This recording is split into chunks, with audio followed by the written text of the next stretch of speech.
una propiedad de más de 1000 hectáreas. No tiene jurisdicción, pero la verdad se está manejando más el páramo. Y como el santuario único que le produce agua turca, entonces es importantísimo que se constituya en parque de reserva natural como digamos, para el bien de la actual comunidad y las futuras generaciones. Preparé un video que dura exactamente 14 minutos. Yo quiero, señor presidente, que me conceda este tiempo para que la comunidad vea ese video. Gracias. Le solicité a la Autoridad Nacional de Licencias Ambientales que me informara sobre la licencia ambiental del páramo y de los 6 municipios que tienen esta área. Ninguna de las situaciones de carbón tiene licencia ambiental. Muchas gracias. Señor doctor, muchísimas gracias. Se identifican con el número de la carta 01 03 0837 005 de mi propiedad que se encuentra realizando detrás del Colegio Cristo Rey, al lado de la urbanización La Reserva Campestre y al lado de la urbanización Santa Teresa. Este predio, desde el plan de ordenamiento de la cual posee una afectación por una cárcava que hace de aproximadamente un 43%. Desde hace aproximadamente unos 6 años yo vengo haciendo la reclamación a la Oficina de Planeación y vienen siendo 2 administraciones para que se me haga la corrección del uso del suelo, no el cambio del uso del suelo, ya que en la primera ocasión solicité a la oficina que se me hiciera una visita para que se verificara si este predio poseía o no una cárcava. La oficina de planeación verificó su inspección ocular y a través de sus profesionales verificó que no posee ningún tipo de cárcava, lindo como una cárcava, y dicen en su concepto que se debe a una imprecisión cartográfica. Por consiguiente, me permite en sendas ocasiones, pues, he escrito a la oficina de planeación que se me corrija un plan de uso del suelo de ese predio. Ellos me dicen, no, nosotros no lo podemos hacer, eso lo hace el consejo. Ya me he dirigido en esta ocasión al consejo, en este momento, solicitando una inspección ocular y se verifique, ya que es el momento en el cual se puede hacer la corrección. Llevo 5 años con este proceso y no se me ha dado ninguna solución. Además de esto, yo solicité a Corporaca que se hiciera la verificación por ellos y de mi predio si en realidad poseía una carta o no. En este momento, pues ellos me contestan, no, usted no tiene ninguna carta, posee un lindero distinta con una carta, es una cosa distinta. Entonces, pues ahora quiero saber, yo solicito a ustedes que me colaboren con la corrección de esta imprecisión, porque si no hay que pasar el otro plan de ordenamiento, también más para que me solucionen. La oficina de planeación me ha contestado dos veces el consejo me contestó una vez. Mi nombre es Ricardo Pérez, soy dueño de los compañías que están en la casa cultura, por el parque limitada y Imogen. Tenemos gran interés en dar claridad sobre un predio de nuestra propiedad que está ubicado sobre la vía Tunja frente a Barrio La María. Es un predio que fue certificado como tratamiento y mejoramiento integrado. En el artículo 66 de la propuesta de modificación del POD se define este predio así. Se refiere a unidades de tratamiento, se refiere a tratamiento aplicado a unidades morfológicas originadas en actuaciones de tipo informal que no tienen condiciones urbanísticas. Al calificar este predio en la propiedad de esta manera, lo sacan del entorno real en que está ubicado. Este predio está ubicado frente a la vía principal que nos llega a ubicar y frente a la vía, al lado de un restaurante que hay en la calle 14. Creo que es un predio que todos los accesibilidad está dentro de la mayoría de la ciudad, se ha calificado de esta manera, lo que me hace pensar que los criterios utilizados para realizar predios están siendo arbitrariamente tomados. Mi solicitud es que este predio sea calificado dentro de los procesos de tratamiento de desarrollo, aun cuando de esta manera se toca el tema que como llama la atención, hay desconocimiento de la importancia de la conformidad de los índices de estabilidad del suelo. Cuando hablamos de índices de ocupación y de índices de construcción, limita la construcción en altura. Siento por el comentario que se acaba que los concejales tienen entendimiento con claridad de cuál es la importancia de la definición de los índices.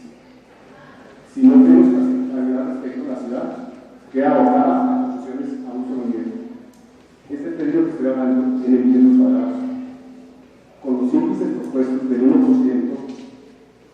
en construcción y creo que el 1% en ocupación, solamente podríamos hacer un piso en 1.000 metros cuadrados, de 500 metros cuadrados en planta. Pienso yo que el desarrollo de la ciudad, tanto económico como la fábrica de helados, y quiero hablar sobre las microempresas y microempresas que tenemos en general. Quiero inicialmente felicitar al Consejo porque tiene un plan de desarrollo sobre las universidades excelente, un apoyo muy bueno a todas las universidades. Hay excelentes universidades en Tunja y ustedes están apoyando. Eso es excelente noticia para nosotros los empresarios. Creo que está muy ocupado sobre esa parte. Lo mismo quiero felicitar a la alcaldía porque tiene un programa de emprendimiento excelente. El año pasado ayudaron a 25 empresas con un apoyo de 100 millones de pesos. Éramos 30 y algo de empresas vinculadas a la alcaldía.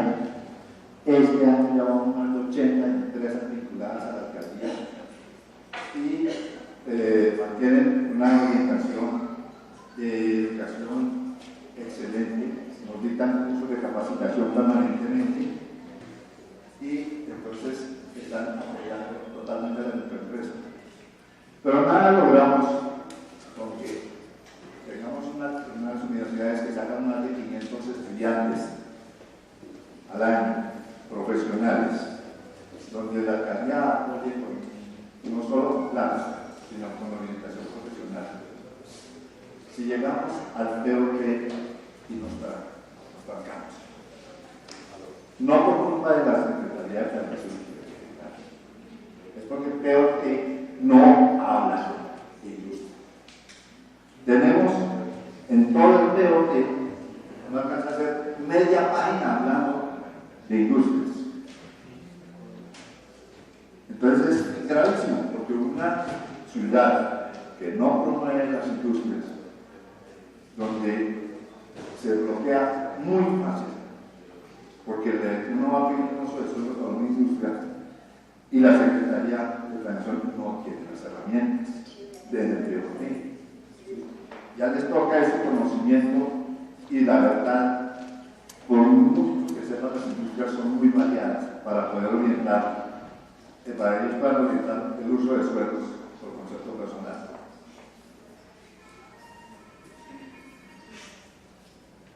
Es importante tener en cuenta que el POT no maneja sino 4 o 5 tipos de industrias. Y nosotros en Boyacá tenemos únicamente microindustrias, micro, pequeñas. Si hay alguna mediana, estamos de buenas, aparte de la diferencia. El resto, empresas en Tunja, somos micro, pequeñas. La mitad de lo que habla el POT está hablando de plantas industriales, complejos industriales, parques industriales y apenas este poquitico de las microindustrias, que es muy generalizado. Para una microindustria, para una industria donde hay tantas ramas, donde se está fomentando, como está fomentando esta calidad, es muy poco Me acerqué a este recinto radicando un documento solicitando que me bien conocido por las secretarías, tanto de desarrollo, infraestructura, planeación municipal, personería, de un gravísimo problema que tenemos en el sector de la etapa quinta del barrio San Francisco, donde tenemos una vía que está sin pavimentar. Todas las aguas de la plaza de mercado, de todos los potreros aledaños van a desembocar a ese sector donde somos víctimas en el invierno de unas terribles inundaciones, donde hemos tenido también graves calamidades como se han derribado los muros. Hemos tocado las puertas y realmente no hemos encontrado ninguna solución. Teniendo nosotros en nuestra comunidad 2 personas que pertenecen al Consejo Municipal, los alcaldes, en alguna oportunidad el señor alcalde comisionó a una concejal para que nos colaborara con dicha situación, pero hasta el momento no se han pronunciado. Las únicas personas que nos han escuchado son el ingeniero John Carrero, el ingeniero Gerardo Arias, pero ellos nos manifiestan de que no pueden intervenir en este terreno porque es un predio privado particular donde el municipio no puede intervenir. En un derecho de petición que radiqué en febrero de este año, le comento al doctor Gerardo Arias que porque en un mesecito en octubre del año, no traje el artículo en el momento, pero estaba plasmado ese derecho de petición, ¿por qué llegó maquinaria del municipio a trabajar en dicho terreno, a hacer una reserva si no son predios o es una área que no corresponde al municipio? También los dueños de los predios gestionaron ante la planeación municipal la cesión de los terrenos, lo cual no se ha podido llevar a cabo porque hay un propietario que nos dice de que hay que pagarle una partecita del terreno y solamente por él estamos supremamente perjudicados. En el oficio que radiqué ante el Consejo les adjunto las fotos de la calamidad que aquí vivimos. La única persona, veo con tristeza que no hay ningún miembro de la Junta de Acción Comunal del barrio San Francisco sabiendo la problemática no solamente de esa vía, sino también de las antenas de Claro y Tigo que tenemos ubicadas dentro de un sector unifamiliar que también se ha estado gestionando para el retiro. Tampoco veo que vengan a pronunciarse porque las vías de nuestro barrio están muy deterioradas. Bueno, en la ley 388 de 1997, los suelos de expansión urbana se crean por la necesidad de los municipios para generar futuros desarrollos. Cuando nosotros revisamos el documento del POR que se encuentra en la página web, la localización del suelo de expansión, el plano número 1, muestra el límite del futuro suelo de expansión de la ciudad de Tunja. Sin embargo, en el plano número 2, una gran parte de ese suelo de expansión lo declara suelo de protección. En esa clasificación del suelo de protección se declara que solo se podrían habilitar para áreas de conservación, se mantienen como áreas de protección ambiental, como para producción agrícola y ganadera, áreas de protección agrícola y áreas de amenaza alta. En el plano, eso respecto al plano de suelo de protección. En el plano número 12, esa misma zona declarada suelo de expansión presenta una zona demarcada como suelo de amenaza alta por erosión y para desarrollo del parque. Entonces tenemos en el mismo suelo de expansión un suelo de protección, un suelo de amenaza alta y un suelo para parques. La pregunta, porque básicamente son los 3 planos que presentan POR, el plano número 1 de uso del suelo, el plano número 2 del suelo de protección y el plano número 12 de espacio público. En la solicitud pues, que enviamos a planeación del Consejo, Básicamente queremos precisar que cuando uno tiene un suelo de expansión en un municipio para desarrollo urbano, pero hay además otras limitantes determinadas como suelos de protección o suelos para parques, una vez analizados esos puntos que presenta el código, la zona declarada como suelo de expansión y delimitada como suelo de protección, se podrán habilitar para usos urbanos. En el artículo 31 hace claridad que se pueden hacer los estudios de mitigación que se presentarán y se hará concertación con la corporación. Sin embargo, en los suelos de expansión hay que hacer planes parciales. Cuando se hacen los planes parciales, se hace la concertación con la autoridad ambiental y se presentan los estudios que se requieren. Las precisiones que queremos que nos aclaren es, una vez presentados los estudios de mitigación, se podrán en estas áreas identificadas como zonas de protección, zonas de amenaza y suelos de parque, se podrán hacer desarrollos urbanos o solamente está contemplado una gran área de suelo de expansión urbana como suelo solo para desarrollos de parques para la ciudad. Eso no es claro para nosotros y queremos que nos precise si una vez presentados los estudios y se puedan habilitar partes de estas áreas, se podrán desarrollar como suelos para desarrollo urbano, que es el objetivo del suelo de expansión urbana, si no, no tendría sentido que se declaren suelos de expansión y que no se puedan desarrollar. Con el fin de contribuir al desarrollo de nuestra ciudad capital y teniendo en cuenta que el diseño vial del casco urbano presenta un sinnúmero de falencias, generando problemas en el tráfico vehicular y el riesgo para los peatones. Mediante para solicitar que tenga en cuenta la necesidad de replantear el diseño vial, así como el uso al cual se destinan estos.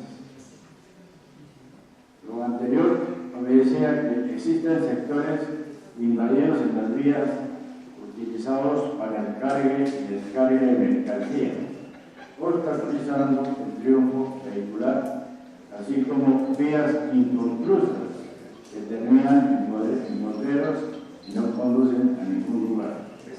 Igualmente urge la necesidad de reorganizar el sentido de las vías en el centro de la ciudad, sacando de este sector los vehículos de servicio público tipo buseta, organizando su tránsito de manera ordenada por vías aledañas retiradas del centro, facilitando el tráfico peatonal en el sector comercial.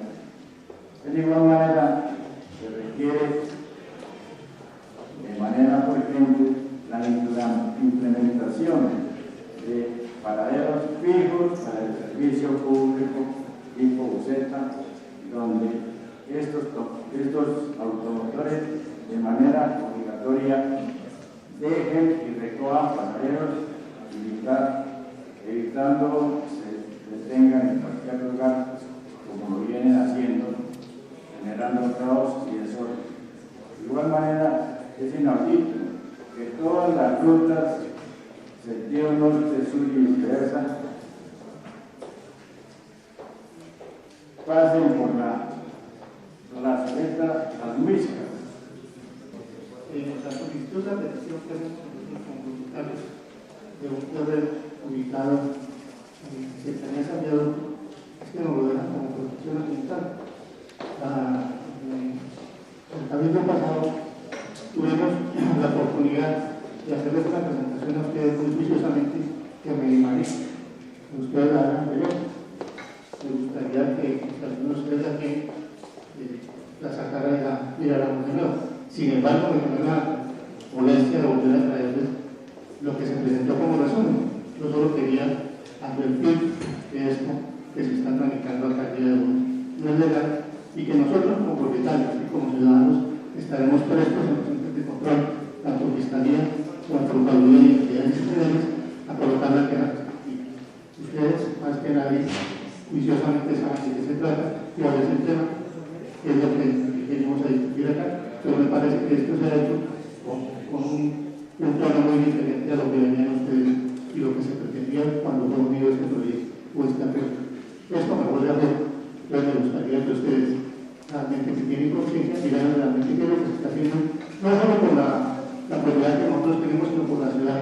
Y los peligrosos, cuáles son las partes que vamos a dejar como para empresas o para porque aquí se están haciendo cosas que realmente no se deben hacer. Muchísimas gracias. Creo que tenemos 5 minutos, usted ya conoce el tema, muy amable.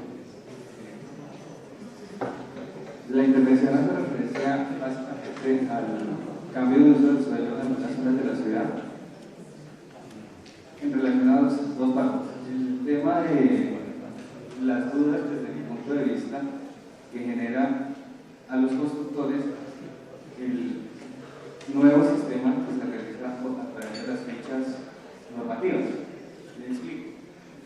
Hay unas dudas en relación a las nuevas definiciones en los mapas que quedan de tratamiento de uso del suelo posteriores a la modificación del POT y la aplicación con base en las fichas. Me explico. Hay relaciones donde habla de definiciones de altura y la altura hace referencia, lo cita uno a una licencia original que debe existir anteriormente para definir la altura de estos predios con los alternativos. Cuando no, hace como un inventario de los predios que van a ser afectados con esas nuevas fichas prediales y los nuevos cambios de uso del suelo al ser modificados su uso, evidencia que hay muchos lotes que no tienen licencia original, o sea que no tienen una altura básica sobre la cual definir esa nueva altura. ¿Me explico? O sea, un predio que esté en una zona donde no todas las casas están consolidadas y no hay una licencia original sobre esos predios, ¿qué va a pasar con esos predios? Entonces, queda como una ambigüedad en la norma. Entonces, queda como a definir por parte de la curaduría para qué entiende por esa altura original. Si se basa por las licencias de las casas aledañas al sector, ¿qué pasa con esos nuevos predios que se ven afectados, a mi modo de ver, negativamente? También hay otro punto que se habla de los nuevos usos a través de las fichas, que para mí generan bastante conformidad con los propietarios de esos predios en el nivel de la ciudad de Tunja. Me explico. El de mejoramiento integral.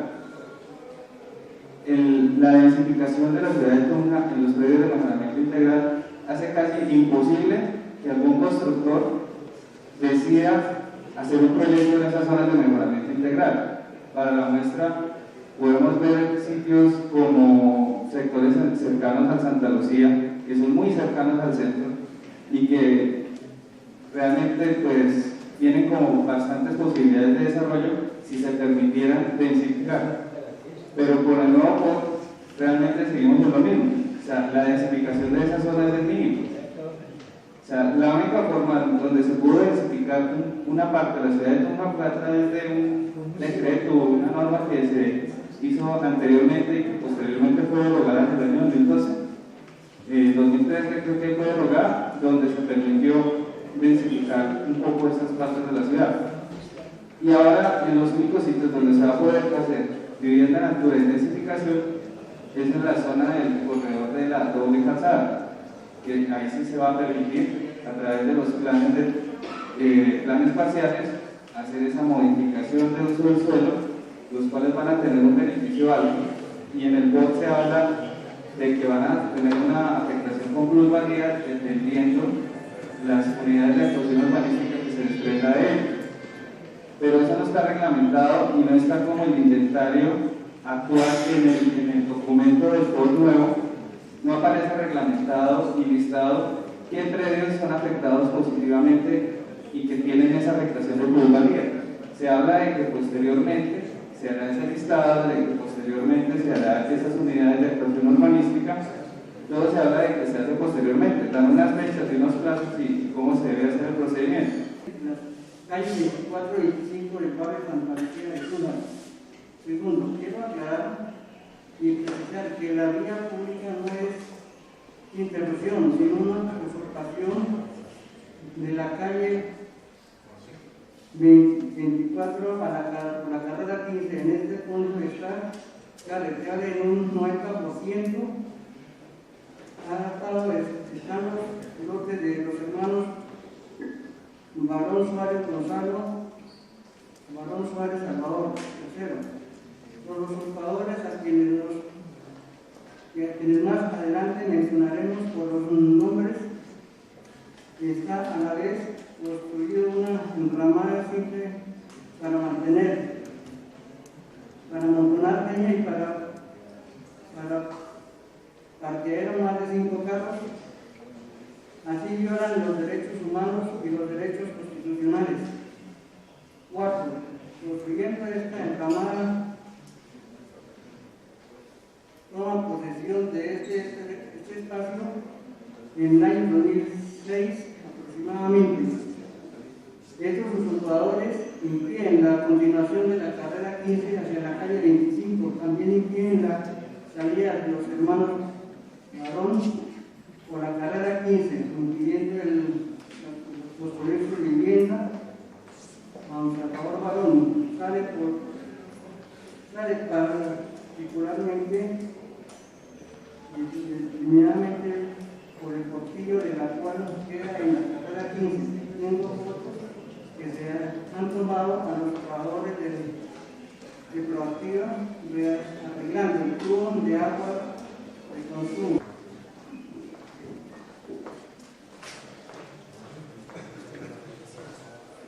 Buenos días, presento un saludo respetuoso a los 17 funcionarios que nos acompañan en la Corporación de Edilicia, a la señora Personera, a los funcionarios, a la doctora Andrea, a su equipo de asesores y al público en general de respeto.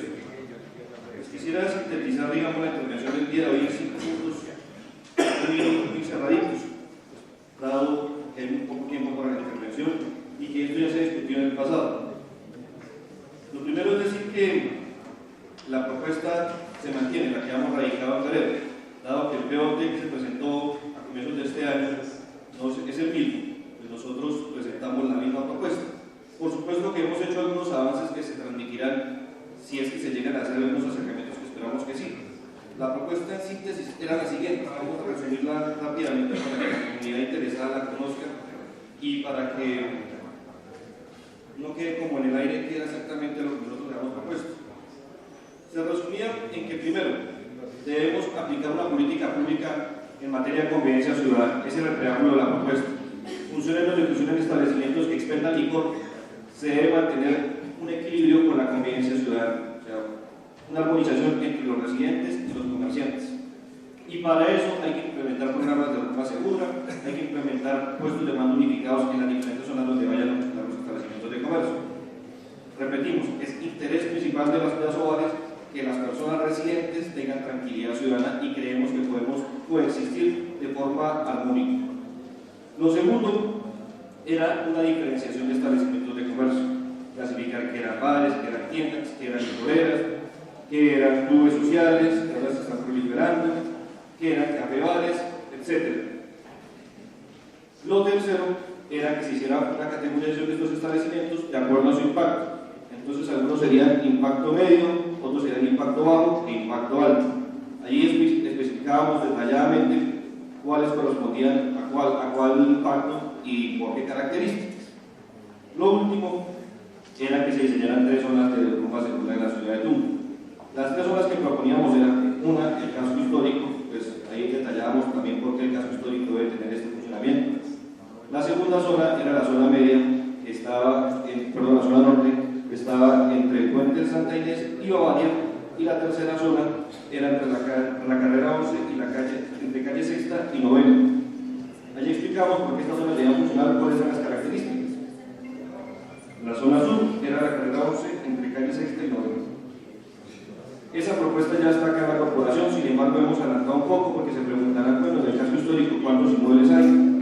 Entonces creemos que avanzando en esto, en un diálogo que podamos hacer con la Oficina Asesora de Planeación, podemos incluir una densidad en cuanto al número de predios, el porcentaje de predios que se destinaría energía para esta actividad, de manera tal pues que la competencia no se acreciente mucho y que no se genere, digamos, una sobreoferta en el tema de establecimientos nocturnos. Y también incluir un concepto de adaptabilidad para algunos establecimientos que estén cerca a grandes superficies donde funcionen este tipo de establecimientos. Caso concreto, un centro donde funcionan establecimientos de este tipo y si hay un inmueble cercano que por X o Y motivo esté prohibido, incluyendo el concepto de adaptabilidad, se le puede otorgar el uso de suelo positivo, cosa que esperamos discutir con más calma a futuro con la Oficina Asesora de Planeación de Objetivos. Esta propuesta creció el diálogo con la Oficina Asesora de Planeación, con algunos concejales también, y si se hizo de pronto un poco a las carreras y no se pudo concretar los consensos, fue precisamente porque no hubo el tiempo necesario. Creemos que ahora sí lo hay, que podemos llegar a algunos consensos si es que hay estos acercamientos. Repetimos, para nosotros es vital que hagamos las mesas de trabajo lo antes posible. Tercer punto de mi intervención, quisiera solicitarle que por medio del Consejo, la Oficina Asesora de Planeación nos expidiera unos comparativos, ya sea en mapas y en números o cuadros, de cómo está la situación actual, o sea, en qué predios pueden funcionar establecimientos de comercio, según el nuevo tema vigente aún, que no estén 100 metros a la redonda de todos los funcionamientos que pone el artículo 198 del acuerdo 014. Un comparativo entre la actualidad y en cómo se proyecta con la modificación que se pretende hacer ahora. Entonces, que nos digan qué predios pueden funcionar en el momento y qué predios quedarían en el futuro funcionando, que no se encuentren en la actualidad 100 metros a la redonda, para ver que se ven afectados muchísimos establecimientos, y peor, si la propuesta ahorita tiene como fundamento, como base, 200 metros a la redonda. Entonces, para que por favor, por medio de esta corporación, se oficien a nuestras oficinas de operación y se nos den esos insumos. Por último, unas conclusiones. Lo primero es que si no hay cambios, pues qué tal nosotros llegáramos acá sin que se hubiera movido una coma del proyecto que se discutió en febrero y nosotros como asesores diríamos que estábamos de acuerdo. Quedaríamos muy mal, la incoherencia saltaría a la vista. Entonces rogaríamos a la corporación que también, si no hay una modificación, si no se pueden llegar a consensos, pues tampoco se debe aprobar o se debe cambiar la decisión inicial. Si hay cambios, si hay consensos, por supuesto que estaríamos dispuestos también a apoyar y a trabajar en lo que se pueda acordar, ¿cierto? Pero si no, pues no veríamos una coherencia entre lo que se pronunció en febrero y lo que se pronuncia ahora. Y la última conclusión, lo que en tanto ha sido acusados a la doctora Sandra Contreras, estamos dispuestos a las mesas de trabajo cuando ustedes nos digan y en comentar los avances de la propuesta que nosotros hemos tenido. Por supuesto, en debatirlas, sabemos que el contraargumento que nos ofrezca la Oficina Asesora de Planeación, los honorables concejales, se va a fortalecer esta propuesta y va a ser no solo de beneficio del gremio, sino de todos los ciudadanos, que es la idea de la modificación del cambio de reglamento territorial. De nuevo, muy gracias por el espacio. Estamos bastante extrañados, o sea, y preguntaba a la autoridad ambiental en uno de los debates que se dieron que por qué no coincide lo que ellos dicen que corresponde a una norma con lo que están plasmando en el documento. Dicen que es que ellos en una reunión de la mayoría de las corporaciones le habían dado esa interpretación, cuando ellos no están, los únicos que interpretan las normas, las leyes, entiendo yo, es a nivel de un juez o nadie más en la parte judicial de la nación. Entonces hay unas inconsistencias que fácilmente pues, debilitan mucho el proyecto porque dejan abiertas posibilidades de demandas ante lo contencioso que son para el proyecto, pues un peligro. La parte de la gestión del riesgo, nosotros manifestamos que nos parecía supremamente grave para el desarrollo de la ciudad la serie de prohibiciones generales por la falta de estudios. 18 estudios nombra más o menos la corporación conjuntamente con la administración que se deberán hacer para definir claramente, ¿sí?, las condiciones reales de amenaza de los diferentes predios y sectores en la ciudad.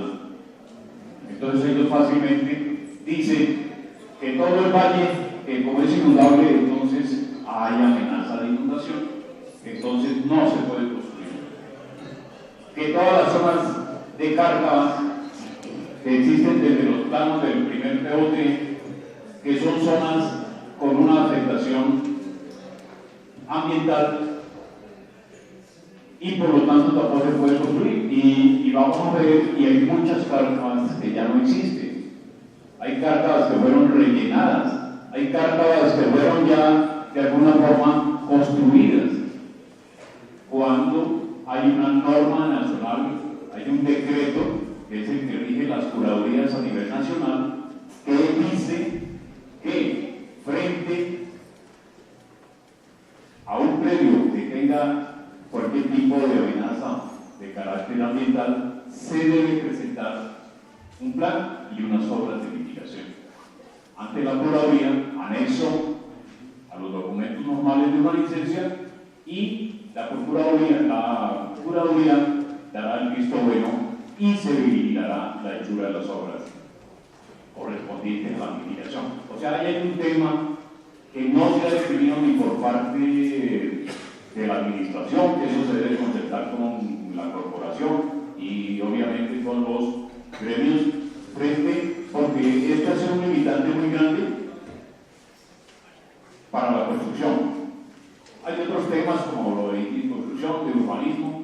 En días pasados estuvimos atendiendo una invitación de planeación municipal con el doctor Ardila, que vino a Bogotá, que participó y maneja unos temas urbanísticos del distrito, donde nos dejó frente a una pregunta muy concreta que le hizo el señor alcalde. Nos dejó muy claro que lo que tiene que ver con el índice de construcción no puede ser tampoco generalizado. El índice de construcción depende de los sectores y depende el grado o la intervención urbanística que se deba hacer. O sea, no hay un índice de construcción, ni se debe hacer un índice de construcción generalizado. Entonces, depende de la zona, depende del planteamiento que haga el mismo plan de ordenamiento frente a la zona donde se van, a las diferentes zonas en que esté dividido el municipio y esté caracterizada cada una de estas zonas.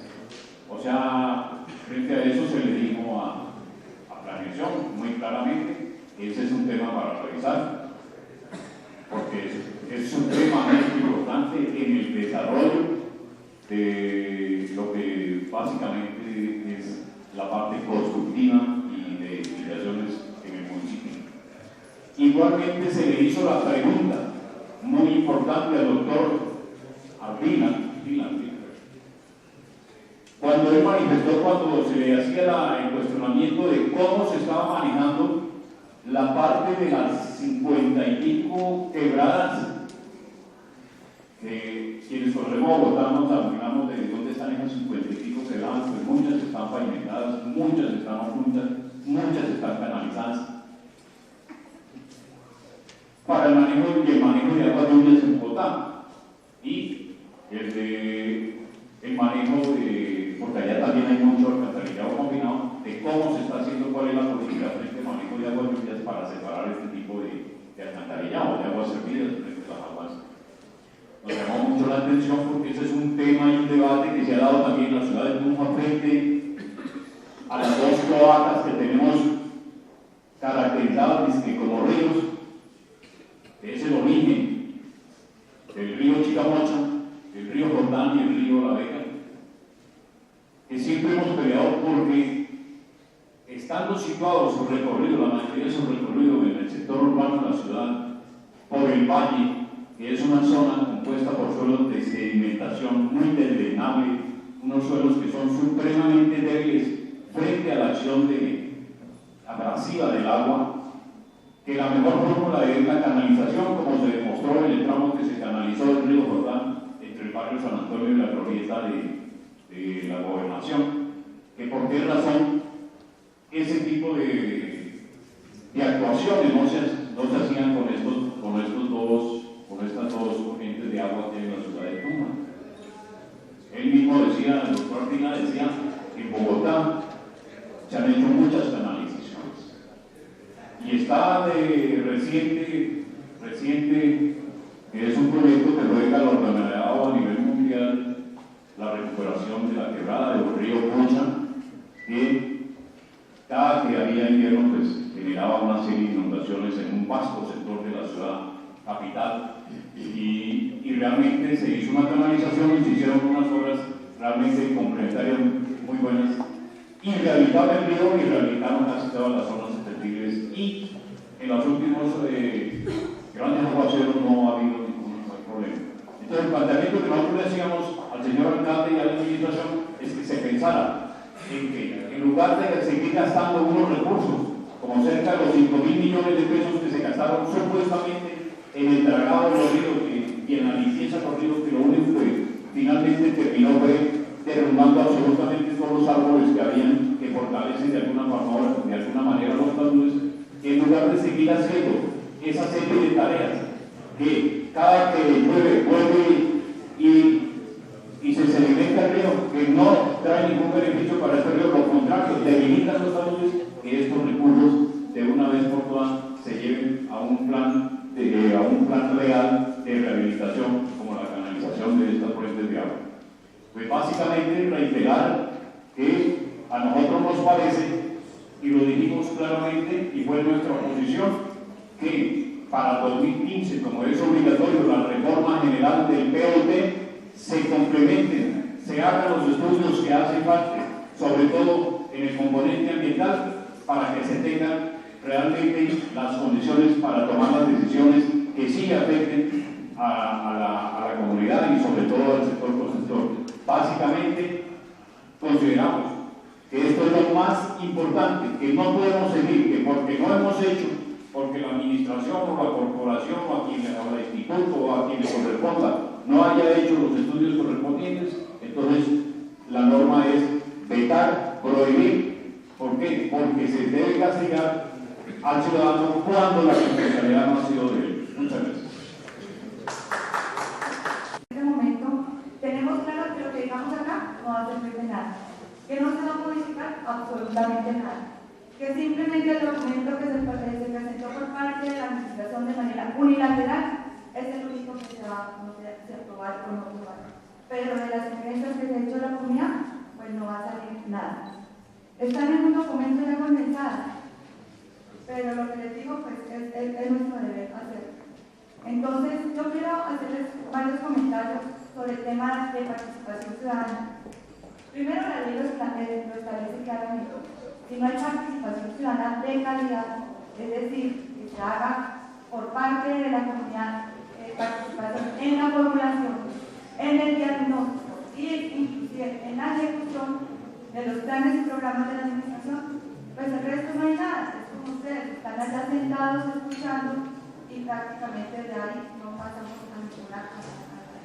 a algo concreto. De estos procesos les traigo un artículo muy importante que sacó la Universidad Nacional de cómo ha fracasado en todo el país, todos esos procesos de construcción de ciudad en los que la gente no ha participado. Cuando la gente no asume como propio un proceso de estos donde los está afectando sustancialmente, realmente pues tiene que fracasar. No hay un resultado positivo porque la gente no lo tiene como si se le hubiera consultado y como si hubiera opinado y como si esa opinión realmente tuviera valor. Entonces, acá en este dice planes de movilidad no consultan al ciudadano y todos han fracasado en todo el país.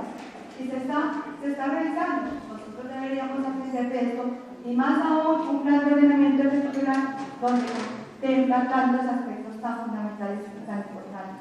Acá dice, por lo general, las comunidades han estado marginadas de las decisiones que se toman sobre transporte y movilidad y han sido actores pasivos y no se les consulta sus necesidades y expectativas. Esta es una de las razones del fracaso de estos procesos.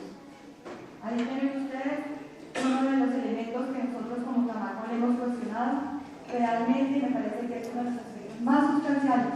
Cuando no hay participación ciudadana, cuando no hay intervención calificada de la ciudadanía y cuando esos aportes no quedan realmente plasmados en este documento, pues prácticamente que no hicimos nada.